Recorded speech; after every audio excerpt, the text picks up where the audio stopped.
Assalamualaikum warahmatullahi wabarakatuh. Pada hari ini kita pergi makan-makan atau wisata kuliner dalam rangka menyambut datangnya bulan suci Ramadan. Sebelum bulan suci Ramadan masuk, kita pergi makan-makan dulu.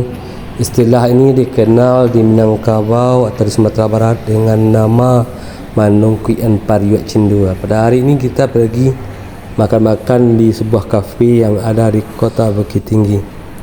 Jadi kita makan-makan dengan menu yang ada di kafe ini. Kafe ini sangat spesial sekali, ada sofa-sofa yang panjang buat kita nyaman untuk duduk serta memesan makanan yang tersedia di sini.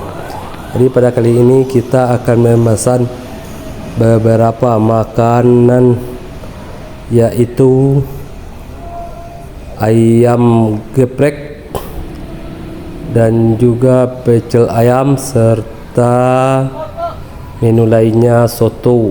Jadi soto daging ayam dan cilok. Jadi kita akan memesan makanan-makanan tersebut serta juga kita memesan minuman, yaitu minuman khas tradisional Minangkabau, yaitu teh telur. Jadi itulah menu kita pada hari ini dalam rangka memperingati datangnya bulan suci Ramadan, atau istilah Minangkabau dikenal dengan Manungkuian Pariwak Cindua.